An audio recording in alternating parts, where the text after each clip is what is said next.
नमस्कार। आकाशवाणी जयपुर अजमेर से प्रस्तुत हैं प्रादेशिक समाचार।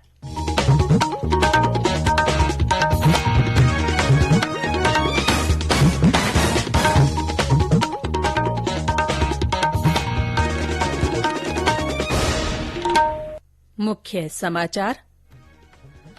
उपराष्ट्रपति जगदीप धनखड़ ने देश के प्राकृतिक संसाधनों के विवेकपूर्ण उपयोग पर बल दिया है। लोकसभा अध्यक्ष ओम बिरला ने कहा, जनवरी में देश भर के कृषि क्षेत्र में उल्लेखनीय कार्य कर रहे स्टार्टअप्स को कोटा बुलाया जाएगा। प्रदेश में आज वनपाल भर्ती परीक्षा का आयोजन, 5.5 लाख से ज्यादा अभ्यर्थी देंगे परीक्षा। और वायुसेना में अग्निवीर भर्ती के लिए ऑनलाइन पंजीकरण कल से चालू होगा।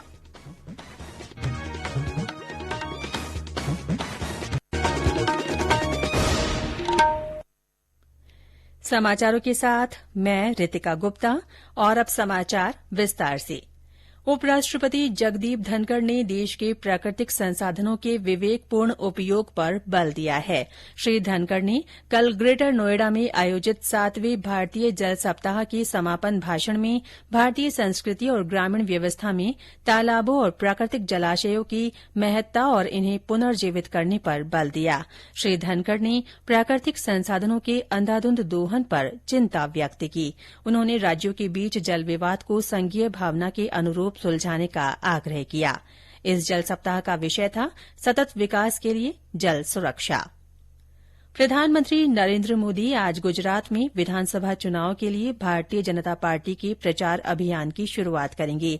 वे दक्षिण गुजरात के कपराड़ा में चुनावी रैली को संबोधित करेंगे। इसके बाद श्री मोदी भावनगर में आयोजित सामूहिक विवाह समारोह में शामिल होंगे। इस आयोजन में 500 से अधिक ऐसी लड़कियों का विवाह संपन्न होगा जिनके पिता नहीं है। प्रधानमंत्री भावनगर में रोड शो भी कर सकते हैं। लोकसभा अध्यक्ष ओम बिरला ने कहा है कि जनवरी में देश भर के कृषि क्षेत्र में उल्लेखनीय कार्य कर रहे स्टार्टअप्स को कोटा बुलाया जाएगा। श्री बिरला ने कहा कि हाड़ौती कृषि प्रधान क्षेत्र है। इस कृषि को अपनी ताकत बनाते हुए हाड़ौती में सबसे सशक्त आर्थिक तंत्र विकसित किया जाएगा। लोकसभा अध्यक्ष ने कल कोटा जिले के सांगोद के कन्नवास क्षेत्र में आयोजित दीपावली स्नेह मिलन समारोह को संबोधित करते हुए किसानों से आह्वान किया कि वे फसल उगाने के साथ ही उसके वैल्यू एडेड उत्पाद बनाने की दिशा में भी आगे बढ़े। वैल्यू एडिशन से न सिर्फ कीमत अधिक मिलती है बल्कि किसान के उत्पाद की मांग में भी बढ़ोतरी होती है। उन्होंने कहा कि किसान इसके लिए यदि आगे आना चाहते हैं तो वे मदद करने को तैयार हैं। केंद्रीय कृषि और किसान कल्याण राज्य मंत्री कैलाश चौधरी ने कल बाड़मेर में सांसद सेवा केंद्र में जन सुनवाई करते हुए लोगों की समस्याएं सुनी। श्री चौधरी ने अधिकारियों को लोगों की समस्याओं के निवारण के निर्देश दिए। राज्य में 34 नए वायु गुणवत्ता निगरानी यंत्र स्थापित किए जा चुके हैं। जल्दी ही ये संयंत्र काम करना शुरू कर देंगे। इन संयंत्रों के लगने से राज्य के सभी जिलों में वायु गुणवत्ता की मॉनिटरिंग की जा सकेगी।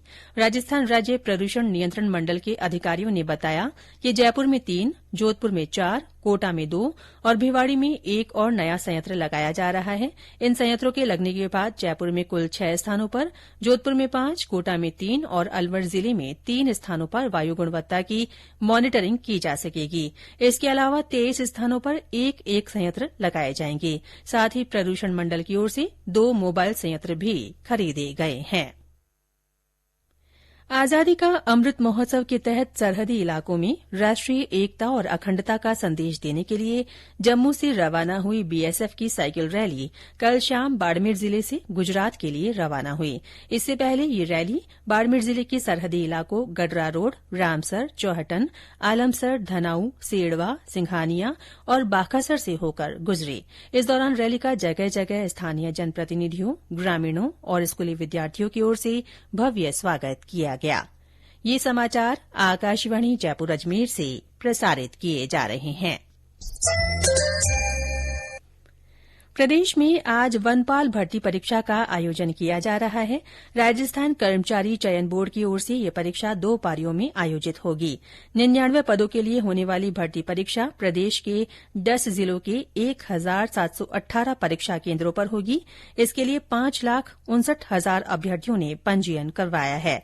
ऐसे में एक पद के लिए औसतन 5,654 अभ्यर्थियों के बीच मुकाबला होगा।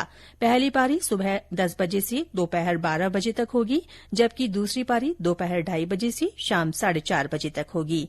परीक्षा के लिए जयपुर, अजमेर, अलवर, भरतपुर, बीकानेर, भीलवाड़ा, श्रीगंगानगर, जोधपुर, कोटा और उदयपुर में केन्द्र बनाए गए हैं।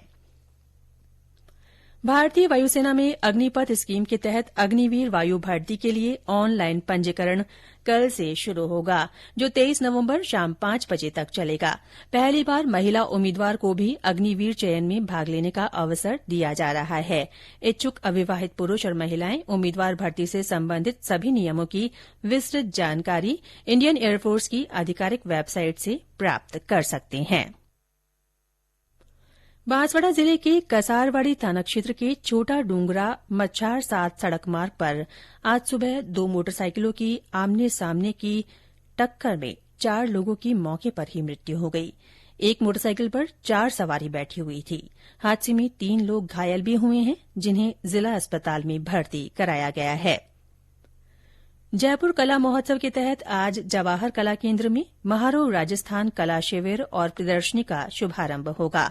कार्यक्रम का आयोजन डेल्फिक काउंसिल ऑफ राजस्थान की ओर से किया जा रहा है। काउंसिल के अध्यक्ष श्रेया गुहा ने बताया कि ये प्रदर्शनी न केवल यहां के लोगों को राजस्थानी लोक कला, संगीत और संस्कृति की धरोहर से रूबरू कराएगी, बल्कि इसकी खुशबू विदेशों तक भी जाएगी। उन्होंने कहा कि ये आयोजन हमारे प्रदेश की संस्कृति के संरक्षण और संवर्धन के लिए भी महत्वपूर्ण साबित होगा। प्रदेश के ज्यादातर जिलों में 2 दिनों में तापमान में बढ़ोतरी दर्ज की गई है। मौसम विभाग जयपुर के निदेशक आरएस शर्मा ने बताया कि मंगलवार से पश्चिमी विक्षोभ का असर दिखाई देगा। इसके चलते मंगलवार और बुधवार को प्रदेश के कुछ इलाकों में हल्की बारिश होने की संभावना है। नए पश्चिमी विक्षोभ के चलते मौसम में बदलाव के साथ रात के तापमान में 5 डिग्री तक की गिरावट भी आ सकती है। अगले 2 दिन राजस्थान में मौसम अभी भी शुष्क बना रहेगा। तापमान औसत से 2 से 3 डिग्री ऊपर बने रहेंगे। इसके अलावा 8-9 नवंबर को एक पश्चिमी विक्षोभ का आंशिक असर राजस्थान में रहेगा। एक बार फिर से मौसम में बदलाव होगा, आसमान में बादल छाए रहेंगे और उत्तरी भागों में कहीं कहीं हल्की दर्जे की बारिश आ सकती है। शेष भागों में मौसम शुष्क बना रहेगा। दूरसंचार विभाग की ओर से जयपुर में सतर्कता जागरूकता सप्ताह का आयोजन किया गया। इसमें आम जनता को शामिल करते हुए विभिन्न गतिविधियां हुई। सप्ताह की शुरूआत 31 अक्टूबर को वरिष्ठ उप महानिदेशक राजस्थान की ओर से सभी अधिकारियों और कर्मचारियों को शपथ दिलाने के साथ हुई। इसके बाद भ्रष्टाचार मुक्त भारत विकसित भारत के लिए बैनर्स और पोस्टर्स के साथ पदयात्रा की गई। इसमें 125 से अधिक अधिकारियों और कर्मचारियों ने भाग लिया। सप्ताह के दौरान 1 से 4 नवंबर तक विभिन्न कार्यक्रमों और प्रतियोगिताओं का भी आयोजन किया गया। भारतीय स्टेट बैंक एसबीआई ने 30 सितंबर को समाप्त दूसरी तिमाही के लिए अपना लाभ 13,265 करोड़ रुपए दर्ज होने की सूचना दी है, जो अब तक का एसबीआई का सर्वाधिक तिमाही लाभ है।